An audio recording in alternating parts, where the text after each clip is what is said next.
Taking a deeper dive into operations in general, we are spending time talking about human capital. We're spending time here in this growth series talking about technology and cyber. Let's talk a little bit about supply chain. Let's dive in there. Okay, big disruptions over the last few years. Costs now are through the roof. It's crazy. How does a company think about supply chain, how to get out in front of that and manage those rising costs when they think about their business and where they want it to be? That's a great question. I mean, it's been incredible what we've seen in the last 24 months from a supply chain perspective, whether it's disruption, whether it's labor issues, whether it's cost to serve, which frankly is one of the biggest issues facing companies today, rising supply chain cost to serve as a percent of net sales. I saw an interesting graphic recently that shows that Amazon's cost of service as a percent of sales, of net sales, is double what it was a decade ago, double. And so having been in some of the Amazon facilities and seeing the level of automation that they have, the level of sophistication that they have in terms of how they distribute and how they push product out, and thinking about many of the companies that are out there today that don't have the level of maturity that Amazon has, how much more significant is the increase, the exponential increase in supply chain cost to serve versus what it would be for a company like Amazon. And so you take a step back and you think about that. Well, what are the root causes? What are the drivers of that? There are labor shortages in manufacturing and distribution.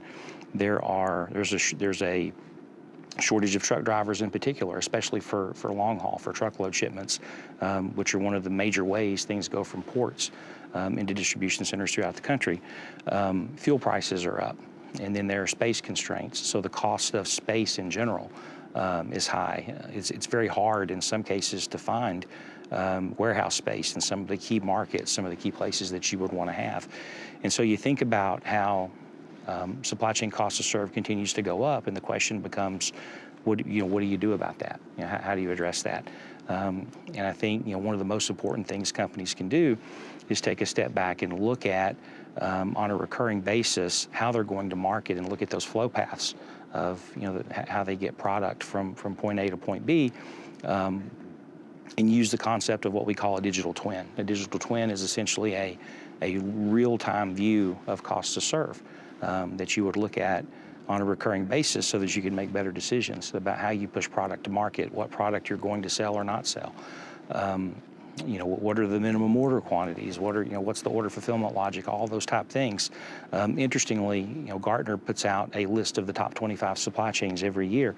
23 of the top 25 in the latest list all use digital twin technology and have been through what we call distribution network optimization studies to best calibrate where their distribution capabilities should be.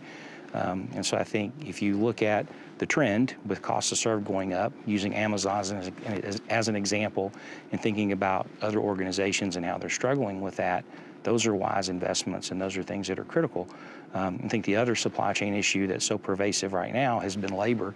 The trouble, there's a significant issue finding labor for manufacturing and for distribution. And so we've seen some really creative strategies around that. And then I think the other one would be COGS, cost of goods. Cost of goods are rising faster than they ever have. And I think companies have obviously got to think about new strategies, whether it's dynamic pricing, commodity-based pricing, using pricing indexes to make decisions on how they price products to account for those increases in cost of goods sold. Great. Thank you. That's a lot to digest there, but that's good stuff. In addition, to add on to your thought about Amazon, they do a great job at fulfillment and distribution, no question about it. At times like these, organizations need to take a step back and look from a strategic standpoint, is that a core capability?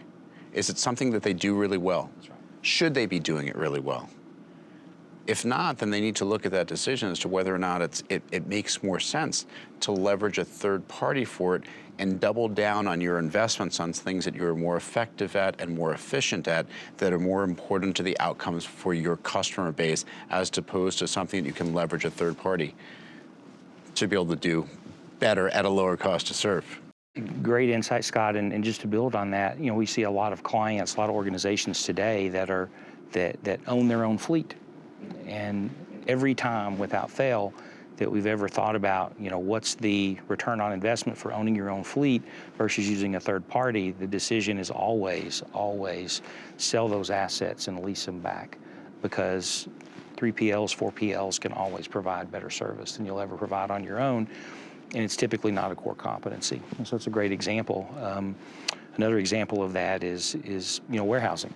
Do you want to own your own warehouse, or are you better off, instead of having that real estate footprint, are you better off leasing, which gives you some optionality in terms of where you might want to be and when, and as your business evolves and as you grow organically but also inorganically, where you need to be can change. And so if you don't own that real estate footprint, you're not married to that, and there's typically outs in those leases, and so you've got better capability to evolve to changes within the business and evolve to changes that are growth related when you do exactly what Scott said and outsource some of that.